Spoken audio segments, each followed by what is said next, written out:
quelque chose en nous tous aura bougé. On ne sait pas ce qu'on attend, on ne sait pas ce qui arrivera, on y va. La boîte. On a beaucoup répété que ce serait le procès du siècle, un procès pour l'histoire, un procès exemplaire. On s'est demandé quel cadre serait à la hauteur de cette publicité géante pour la justice. Le nouveau palais, ouvert depuis 3 ans à la porte de Clichy, tout au nord de Paris, trop moderne, trop excentré.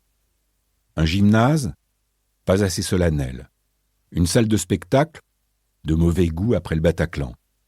On a finalement choisi le vénérable palais de l'île de la Cité, entre la Sainte-Chapelle construite par Saint-Louis et le quai des Orfèvres où rôde l'ombre du commissaire Maigret, et puisqu'aucune de ces chambres n'était assez grande, construit dans la salle des pas perdus cette boîte en contreplaqué blanc de 45 mètres de long sur 15 de large, sans une seule fenêtre, qui peut accueillir 600 personnes et a coûté à l'État 7 millions d'euros. Il n'y a pas assez de place pour que tout le monde y entre le premier jour, alors on tire au sort les journalistes qui seront admis. Rien que pour l'Obs, nous sommes 3, Violette Lazare et Mathieu Delahousse, qui suivront le procès pour le site web du journal au rythme fébrile du quotidien, et moi qui le suis au rythme confortable du magazine, 7800 signes par semaine, rendu le lundi, paru le jeudi, à l'ancienne. Nous espérons nous compléter.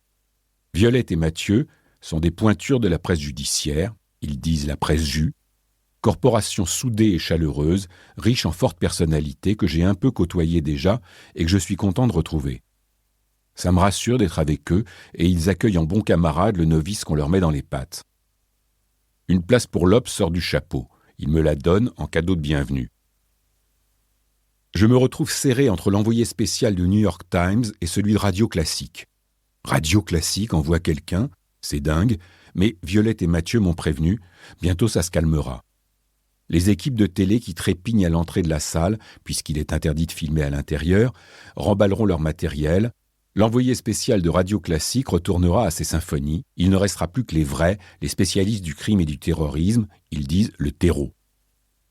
Nos bancs sont très inconfortables, anguleux, sans le plus mince revêtement. Pas de pupitre ni de tablette. On écrive directement sur l'ordinateur ou comme moi sur un cahier. On se dit que des mois et des mois à prendre des notes sur ses genoux en changeant constamment de position pour être le moins mal possible, ça va être pénible. Et puis on est loin. Loin de cette scène de théâtre qu'est le prétoire, si loin qu'on regardera surtout les écrans de retransmission.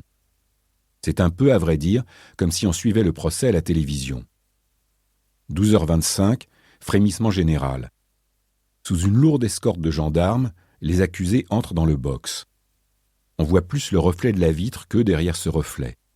On se lève, on se dévisse le cou, on s'interroge. Est-ce qu'il est là ? Oui, il est là. Salah Abdeslam est là. Ce type en polo noir, le plus éloigné de nous, c'est lui, le seul membre survivant du commando. S'il est au fond du box, ce n'est pas fait exprès pour qu'on ne le voie pas, mais à cause de l'ordre alphabétique. Il est le premier d'une longue série de A. Abdeslam, Abrini, Amri, Atou, Ayari. Sonnerie stridente, une voix annonce la cour. Tout le monde se lève comme à la messe. Le président et ses 4 assesseurs font leur entrée, prennent place. Avec une pointe d'accent marseillais, le président dit « Veuillez vous asseoir, l'audience est ouverte. » C'est commencé. Dans le box. L'appel. Aux assises, la justice est rendue par un jury populaire composé de citoyens tirés au sort. Dans les affaires de terrorisme, la Cour est composée, par crainte des représailles, de magistrats professionnels pour qui cela fait partie des risques du métier. Autour du président, ils sont donc 4 magistrats, ou plutôt elles sont 4 magistrates. On s'y habituera, mais l'effet est bizarre. Il tient à ce que la justice est une profession à la fois machiste et majoritairement féminine, cela allant de pair avec le fait qu'elle est de plus en plus mal payée. Le président, Jean-Louis Périès, est un magistrat proche de la retraite, solide, madré, dont le grand-père était greffier au tribunal de Foix, dans l'Ariège, et le père, le juge d'instruction de l'affaire Dominici, cette tragédie rurale qui a été dans les années 1950 un de nos grands faits divers nationaux. Périès, de fait, a l'air d'un paysan, ou d'un prof de lycée à l'ancienne, sévère de prime abord, mais avec un bon fond. La première chose qu'il fait, c'est l'appel. Sur les 20 accusés du procès, 14 sont présents et 11 dans le box. Ça a l'air compliqué, Mais Pour continuer à écouter ce livre audio gratuitement, cliquez sur le lien dans la description et vous pourrez l'écouter en entier sans frais grâce à l'essai de 30 jours d'Audible.